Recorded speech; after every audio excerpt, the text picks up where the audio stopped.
A power plant can be finished, fueled, and tested, and still not be allowed to turn on. Nothing is broken. The grid has not finished the arithmetic.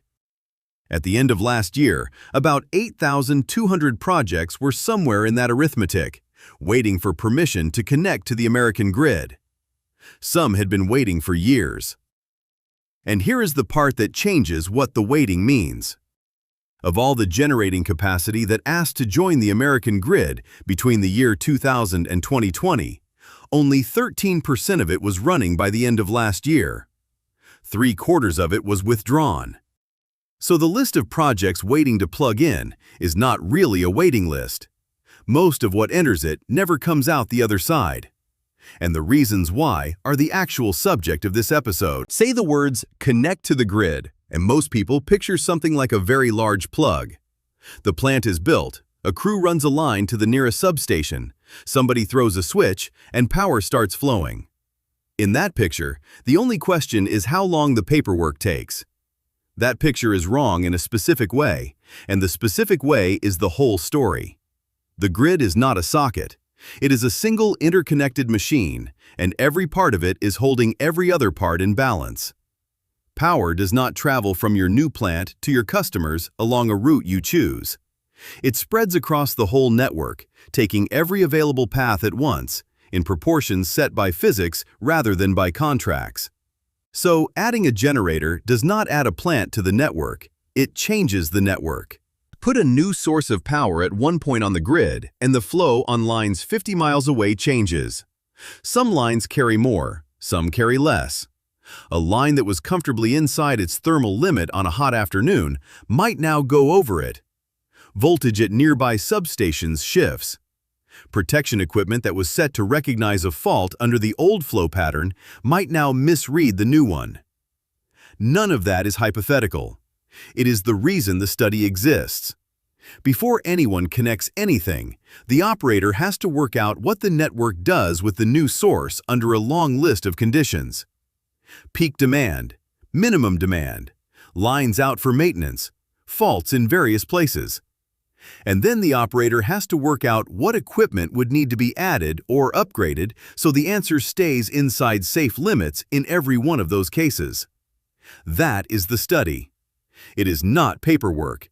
It is a power system analysis, and its output is a list of steel and copper somebody has to pay for. The number itself comes from a national laboratory rather than from an industry group, which matters for how much weight to put on it. Berkeley Lab, part of the Department of Energy, compiles the lists that grid operators publish and reports them once a year. The most recent edition covers everything through the end of 2025, and it reaches all 7 of the big regional grid operators, plus 50 utilities outside them. Together, that is about 98% of the generating capacity currently installed in the country. At the end of last year, those lists held about 8,200 active projects. Together, they came to 1,312 gigawatts of generation, plus about 749 gigawatts of storage. Over 2,000 gigawatts in total. A gigawatt is roughly one large power station. So the answer is thousands of them. It is worth stopping on that figure for a moment, because it is the most misused number in this subject. 2,000 gigawatts is not capacity that is going to exist. It is not a plan, a forecast, or a promise. It is a count of requests. Anyone can ask. Developers routinely submit several versions of the same project at different sites, or the same site at different sizes, precisely because they do not yet know which one will survive the study. Asking is cheap compared to building, and until recently, it was cheaper still. So the list measures interest. It tells you what developers thought was worth trying. It does not tell you what will be built, and the laboratory that publishes it says so directly. Which brings us to the number that tells you what actually happens. Take every project that asked to connect between the year 2000 and 2020. 20 years of requests. Then look at where all that capacity stood at the end of last year. 13% of it was running. 75% had been withdrawn. The remaining 10% was still somewhere in the process, some of it after more than a decade. Read that again because it inverts the usual framing. The story you normally hear is that projects are stuck in a line, but 3/4 of the capacity that ever entered this process left it voluntarily. Nobody removed them, they withdrew. That is not a line. A line moves people toward the front. This is closer to a filter, and most of what goes in comes back out the same side. The obvious explanation is that the developers gave up in frustration, and for some of them, that is probably true. But it is not the main mechanism, and guessing at motives here would be the easiest way to get this episode wrong. Here is what can be said. The study is what tells a developer what connecting will actually cost. Until the study is done, that cost is an estimate. When it comes back, it can be small, or it can be larger than the plant itself. A developer who submitted 3 versions of a project and learns that 2 of them require $100 million of network upgrades will withdraw 2 of them. That is not failure. That is the process working. It found out which version was viable.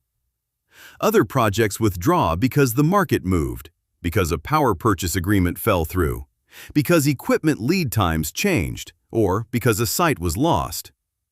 The laboratory does not assign a single cause, and neither will I. In 2025, the total amount of capacity waiting on these lists fell by 10% compared with the year before.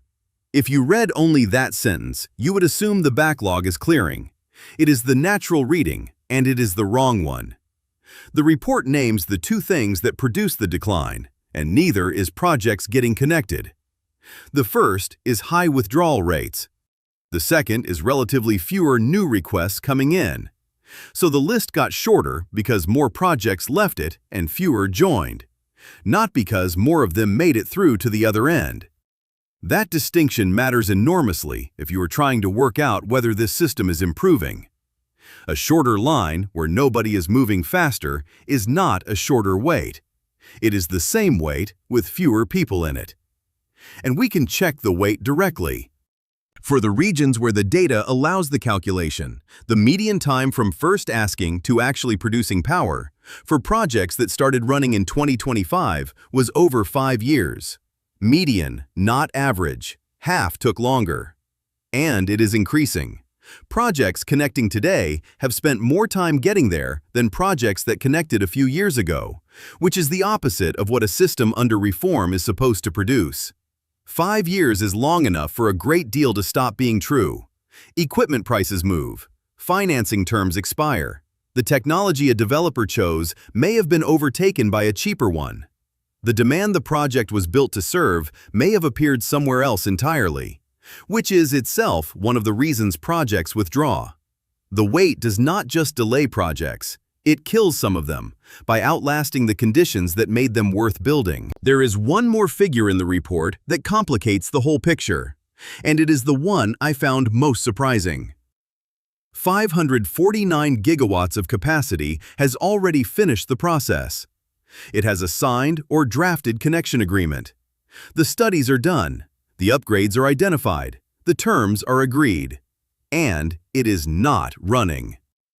About 3/4 of it is solar and storage. Around 76 gigawatts is wind. Around 45 is gas. So a very large amount of the capacity people describe as stuck in the study process is not in the study process at all. It cleared. It is waiting on something else. Construction, equipment, financing, transmission that has not been built yet, or a decision that has not been made. This is why treating the whole thing as one bottleneck gives you the wrong answer. There are several gates, and clearing the first one does not mean much on its own. Now, the part of the report that surprised me most, because it describes a reversal rather than a trend. Within those lists, the mix of what is waiting flipped in 2025. Natural gas capacity waiting to connect rose by 86% in 1 year to 253 gigawatts, nearly doubled. Over the same 12 months, solar fell 19%, storage fell 16%, and wind fell 19%. The 3 largest categories on the list all shrank, in the same year that the smallest of the 4 nearly doubled. That is not a small shift in proportions. That is the composition of the American generation pipeline changing direction inside a single reporting year. And it happened while the total was falling. At this point, you already know what explanation you are expecting, because it is the one attached to every energy story of the last 2 years. Data centers, artificial intelligence, enormous new loads appearing faster than anyone can build for them. It is plausible, it may well be right, but it is not in either measurement I checked for this episode, and I am not going to hand it to you as though it were. Berkeley Lab reports that gas capacity on the lists rose 86%. It attaches no cause to that. The Federal Energy Statistics Agency does forecast that gas consumption for electricity will set a record next year. And in its own sentence, it names 3 drivers: rising overall electricity demand, expansion of the gas-generating fleet, and relatively low gas prices. Its summary of that forecast, read for this episode, does not mention data centers at all. So what can honestly be said is this: 2 federal sources, measuring different things, move the same direction in the same year. One counts requests, the other forecasts fuel. The explanation everybody reaches for is not what either of them measured, and the gap between what is measured and what is repeated is exactly where confident wrong answers come from. Go back to the study itself, because understanding it is what makes the rest of this make sense. The operator is not asking whether the new plant works. It is asking what the network needs in order to accept it safely. That question cannot be answered for one project alone. If 3 projects want to connect in the same region, the upgrades each of them needs depend on whether the other 2 also connect. Study them one at a time, and you get 3 different answers, each of which becomes wrong as soon as the next one is decided. So, operators study them in groups. A cluster of projects is analyzed together. The shared network upgrades are identified once, and the cost is divided among the projects that cause the need. That is a far better method.